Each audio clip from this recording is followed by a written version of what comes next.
Hi, welcome back to Rugged Mountain Homestead. My name is Sarah, and I thought I would give a quick sneak peek into a few things that are going on up here at the homestead for those of you who are anxiously awaiting us getting on our outdoor projects.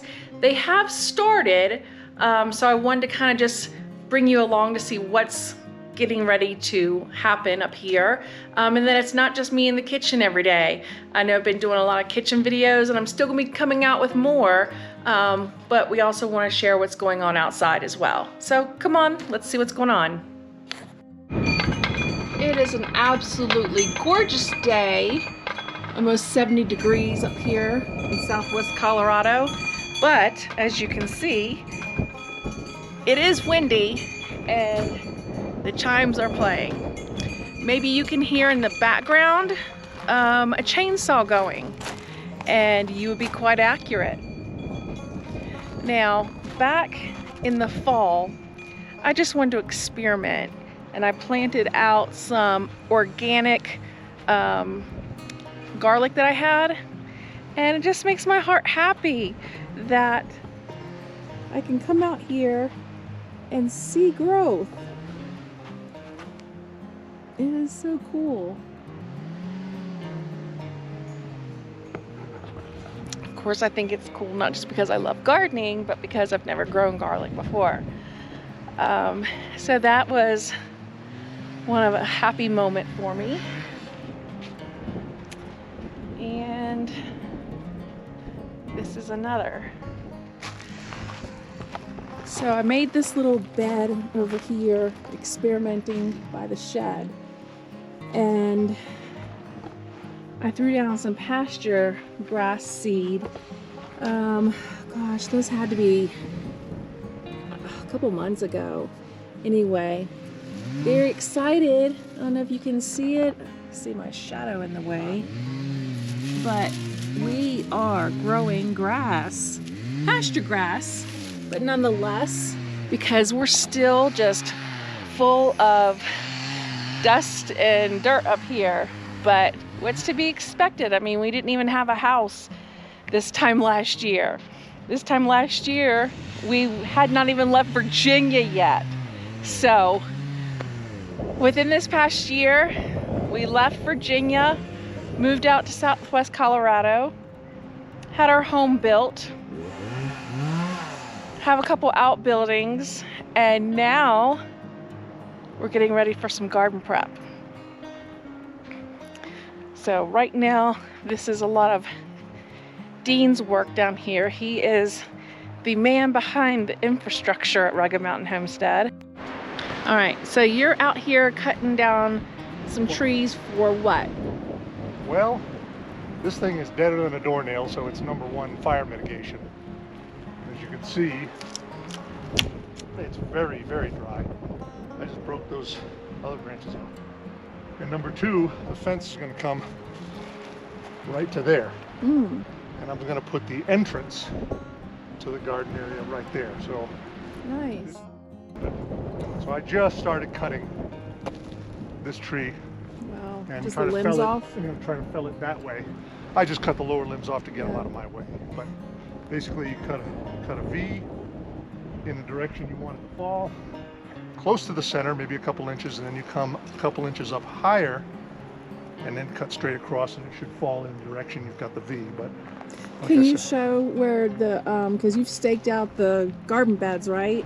The garden beds, yeah. Well, you can come. Maybe the better vantage point is to get either over there or over here. Let me put this down.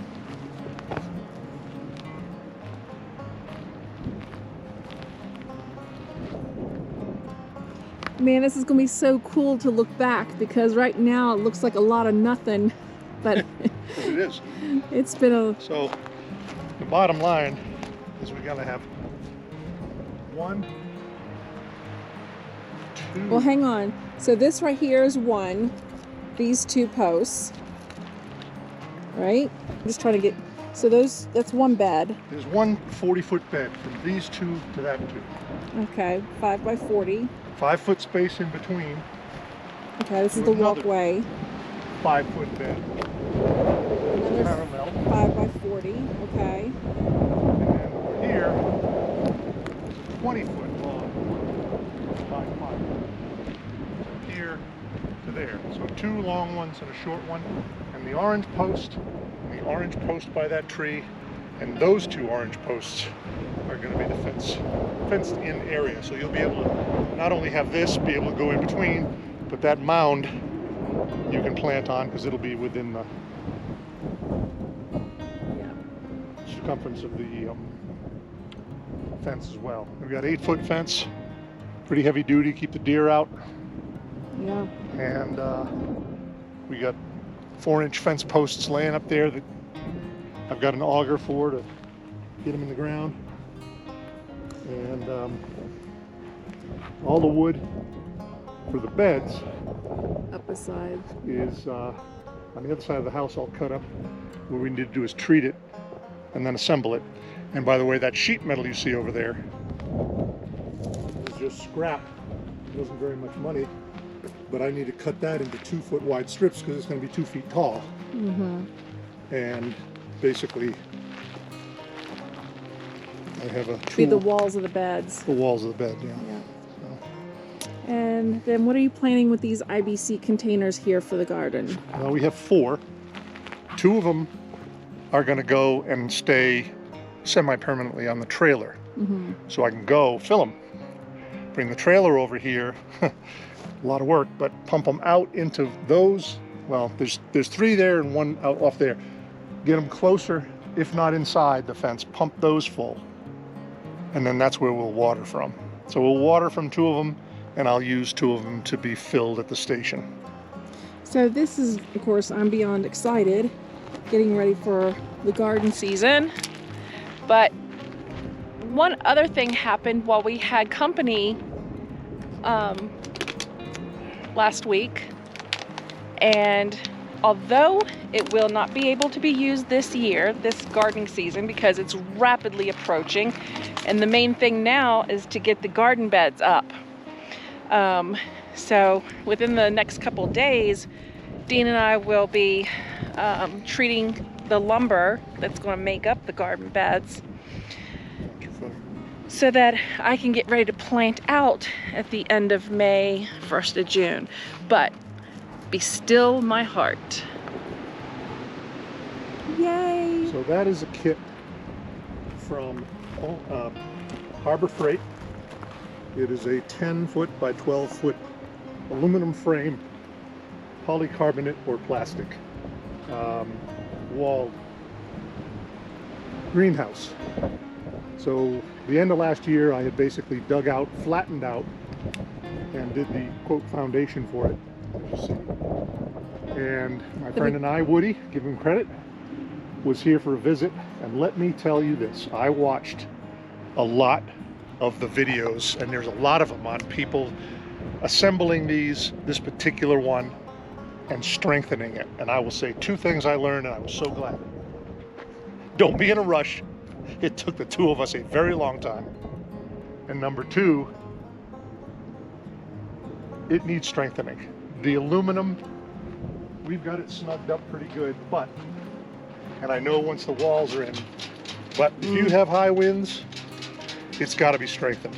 So there are a lot of good tips out there on how to strengthen it, from screwing the polycarbonate to the walls to interior, and that's what I'm going to do. Here's a weak spot, okay? I'm going to be getting a piece of, I'm not sure if I'm going to use a frame of treated lumber or what, but on the inside, go the full length so this doesn't have that flex to it. And I'm probably going to take and put a cable across each corner with a turnbuckle so that it doesn't shift and it'll turn into a parallelogram. We had some pretty high winds up here while we were building it, and I know this thing needs to be beefed up, as do the panes, or the polycarbonate panes that are going to go for the walls. So if you get one of these, expect a long assembly. The directions are not good. They're a combination of pictures, obviously, and words. You got to read them extremely carefully. Look at the pictures. We have had to take this thing or several things apart many times because the picture just didn't represent it. And the other thing is, one tip that I got from watching those videos, don't tighten any nuts and bolts beyond finger tight. We didn't tighten anything on the walls until the entire 4 walls or 3.5 walls were together. Smart, because we had to undo and redo and undo and redo. It's quite a particular sequence of events that you have to go through to get it together. And like I said, I think it's fine, but it's absolutely going to have to be structurally beefed up. Most people that I've seen are doing 4x4 posts in the corner and then across, making a square at a minimum, and that's probably what I'm going to do.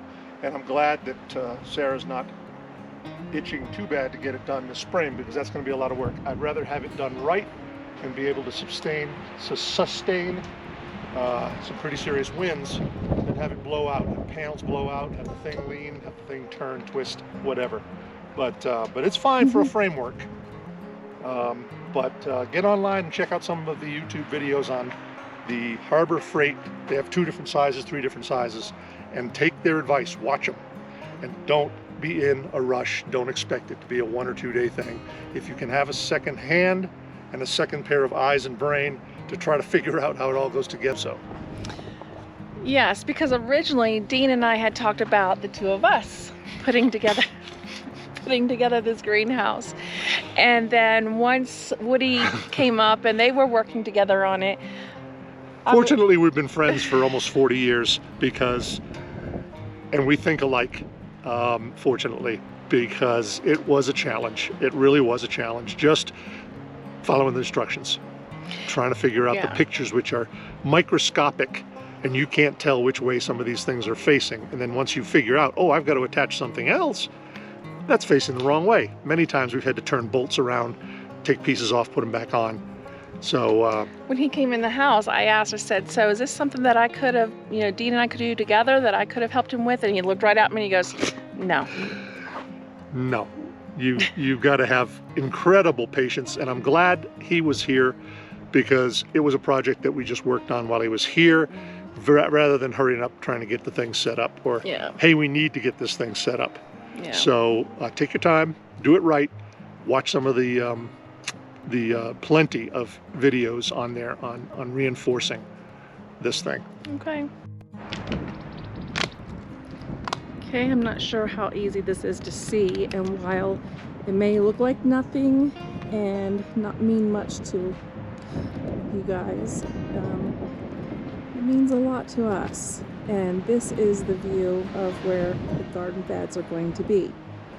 Just like Dean showed earlier, I'm trying to show it from a different angle, where that post is with the orange line, the fence line, and those small stakes. We have one 5 by 20 foot bed.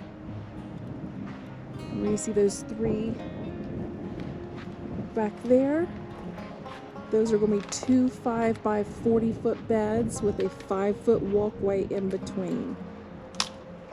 And I wanted to keep that big rock there. I don't know why, but I love it. All right.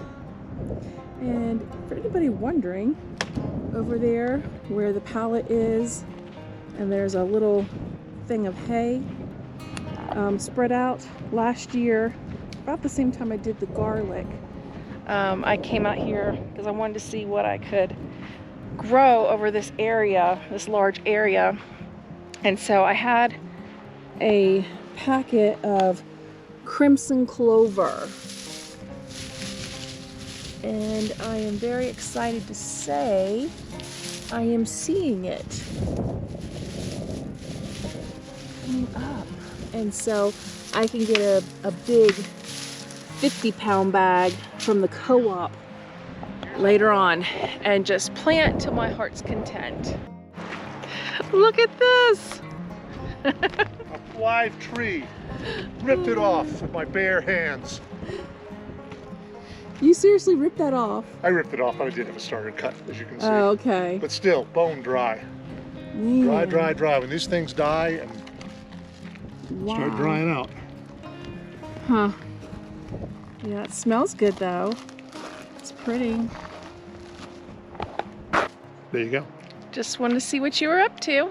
So we do have things going on outside, and we will be filming more as we get closer to building those garden beds. Cannot wait.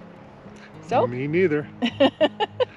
Actually, I'm looking forward to it. It's just that we'd have some serious dirt rearranging to do, because up here we found over the winter, with the amount of snow we had melted very quickly, we had a lot of runoff in various areas. So I want to make sure that the garden bed area doesn't have much running through it.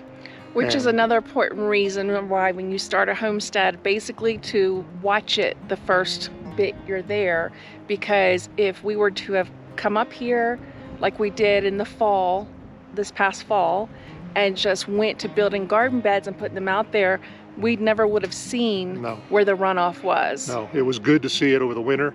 We were not up here when there were a couple of pretty big storms come through, but they were brief enough. There probably wasn't that much water, but definitely need to think about where you are. That's why I put this greenhouse on the very highest spot behind the house. So water will run that way, and we're good. We have kind of right on the top. So I'm actually building a little berm around the right before the garden beds themselves, downhill from where we're standing, to make sure that they don't get washed under, washed away, whatever. It's just not a mud puddle in there. So for all of you who were wondering, where has Dean been and what has he been up to? Not skydiving, that's for sure. This is where he's been. Not anymore. Or Or not for a while. not for a while. I want to go again. So that's another story for another day. But yeah, we'll be filming more as we get out here and start sealing the lumber to build the garden beds and actually getting them built, and when the day comes to finally plant out. So Giddy up. we'll see you on the next one, and until then, take care.